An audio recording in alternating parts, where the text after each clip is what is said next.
Hello students, आप सभी का SR success to words channel में स्वागत है।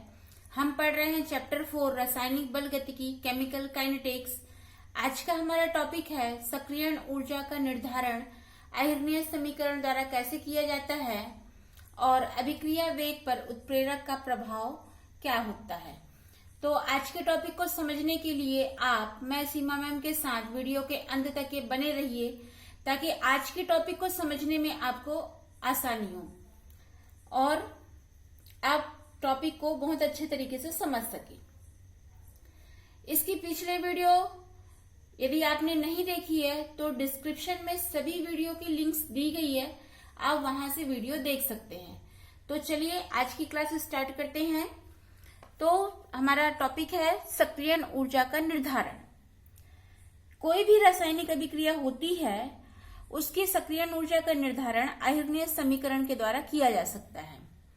तो जो आयनीय समीकरण होता है, आयनीय समीकरण द्वारा सक्रियण ऊर्जा की गणना आलेखी विधि भी कहलाती है। मतलब जो हम ये आयनीय समीकरण से सक्रियण ऊर्जा का निर्धारण कर रहे हैं तो इसको आलेखी विधि भी कहते हैं। जो आयनीयस नाम के साइंटिस्ट थे उन्होंने वेग स्थिरांक के परम ताप T सक्रियण ऊर्जा EA के बीच में एक संबंध दिया। इनके अनुसार संघटों की वह संख्या जिसके लिए ऊर्जा का मान सक्रियण ऊर्जा EA से अधिक है E के पावर माइनस EA/RT के समानुपाती होती है। तो हम इसको किस प्रकार से लिखते हैं? जो वेग स्थिरांक K है ये E के पावर माइनस EA/RT के समानुपाती होगा। तो सिंबल के रूप में हम इसको लिखते हैं K समानुपाती E के पावर माइनस EA/RT। इसको हम समीकरण 1 दे देते हैं। समानुपाती का साइन को हटाने के लिए हम एक स्थिरांक लेते हैं, तो हम लिखते हैं K equal to A E की पावर माइनस EA/RT और इसे समीकरण 2 देते हैं। तो जो A है वो एक स्थिरांक है, इसको आवृत्ति गुणक भी कहते हैं। जो समीकरण 2 है ये समीकरण 2 आयनीय समीकरण कहलाता है। समीकरण 2 के दोनों ओर लघुगणक जब लेते हैं तो हम इसको लिखते हैं ln K equal to ln A plus ln E के पावर माइनस EA/RT। तो इस समीकरण को जब हम सॉल्व करते हैं तो हम इस समीकरण को लिखते हैं ln K equal to ln A minus EA/RT ln E। यहाँ पर जो माइनस EA/RT है उसको हम इस तरफ ले आए तो यहाँ पर हमको ये समीकरण प्राप्त हुआ। चूंकि इन E इक्वल टू 1 होता है तो हम समीकरण में वैल्यू रखते हैं तो हमको जो समीकरण मिलता है वो होता है ln K equal to ln A minus EA/RT। इसको हम समीकरण 3 देते हैं। समीकरण 3 का लघुगणक का आधार tan में बदलने पर तो समीकरण मिलता है 2.303 log K equal to 2.303 log A minus EA/RT। अब इसको हम जब सॉल्व करते हैं तो हमको मिलता है log K equal to log A minus EA/2.303 R 1/T। ये हम समीकरण इसको 4 दे देते हैं।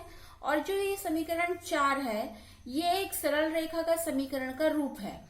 जो सरल रेखा समीकरण है वो होता है y equal to C plus mx। तो हम जो समीकरण 4 है और समीकरण की 5 की तुलना करते हैं तो हमको इससे पता चलता है log K equal to y log A equal to C minus CA/2.303 R equal to m और 1/T इक्वल टू x। तो इस प्रकार से हमको ये हमने ये तुलना करके देखा। तो यहाँ पर हमको एक ग्राफ दिया गया है। जो ग्राफ प्रदर्शित हो रहा है ये log K और 1/T के बीच में ग्राफ खींचा गया है। जब 1/T और log K के बीच में ग्राफ खींचते हैं तो एक सरल रेखा प्राप्त होती है जिसका ढाल होता है माइनस EA/2.303 R। तो ये जो हमको वैल्यू मिली है ढाल equal to minus EA/2.303 R, इसमें हम ढाल और R की वैल्यू को रख करके हम सक्रियण ऊर्जा Ea की गणना को आसानी से कर सकते हैं। तो इस प्रकार से आयर्नियस समीकरण से सक्रियण ऊर्जा के निर्धारण की हमने पहली विधि देखी। इसकी दूसरी विधि भी है जिसे सक्रियण ऊर्जा की गणना कर सकते हैं। तो चलिए हम दूसरी विधि को देखते हैं कि मान लो ताप T1 और T2 पर किसी अभिक्रिया के वेग स्थिरांक K1 और K2 है। मतलब हमने ताप लिया है T1 और T2 और उस ताप पर वेग स्थिरांक किसी भी अभिक्रिया के लिए K1 और K2 होगा। तो यहाँ पर जो समीकरण 4 है, इस समीकरण 4 से समीकरण 4 हमको क्या मिला है, log K equal to log A minus EA upon 2.303 R 1 upon T। ये जो समीकरण है इसमें हम T1 और T2 और K1 और K2 लेकर के हम नया समीकरण बनाएंगे। तो हमको समीकरण क्या मिलता है, log K1 equal to log A minus EA upon 2.303 R T1 और दूसरा समीकरण मिलता है log K2 equal to log A minus EA upon 2.303 R T2। इस प्रकार से हम इसको समीकरण 1 और समीकरण 2 दे देते हैं। तो समीकरण 1 और समीकरण 2 ये प्रदर्शित कर रहा है कि जब ताप परिवर्तन होता है तो ताप परिवर्तन से A और EA जो है अपरिवर्तित रहते हैं। मतलब इसमें कोई परिवर्तन नहीं हो रहा। हम देख रहे हैं कि यहाँ पर K1 K2 है, T1 T2 है, लेकिन यहाँ पर जो A है ये परिवर्तित नहीं हो रहा है और जो R है और EA है ये परिवर्तित नहीं हो रहा है। तो हम समीकरण 2 से समीकरण 1 को घटाते हैं तो हमें समीकरण मिलता है log K2 minus log K1 equal to log A minus EA upon 2.303 R T2 minus log A minus EA upon 2.303 R T1। और जब हम इसको सॉल्व करते हैं तो log K2 minus log K1 equal to EA upon 2.303 R और 1 upon T1 minus 1 upon T2 हमको मिलता है। जब हम log K2 minus log K1 को सॉल्व करेंगे तो हमको मिलेगा log K2 upon K1 equal to EA upon 2.303 R 1 upon T1 minus 1 upon T2। यहाँ पर जो बड़े ब्रैकेट में 1 upon T1 minus 1 upon T2 है, इसको जब सॉल्व करते हैं तो हमको समीकरण मिलता है log K2 upon K1 equal to EA upon 2.303 R T2 minus T1 upon T1 T2। तो ये जो समीकरण 3 है, ये समीकरण की 3 की सहायता से हम सक्रियण ऊर्जा की गणना कर सकते हैं। यानी कि हमको यहाँ पर K1 K2 T1 T2 R की वैल्यू पता है तो हम सक्रियण ऊर्जा की गणना कर सकते हैं। तो ये हमने देखा कि आयर्नीय समीकरण से सक्रियण ऊर्जा की गणना किस प्रकार से की जाती है। नेक्स्ट हमारा टॉपिक है अभिक्रिया वेग पर उत्प्रेरक का प्रभाव।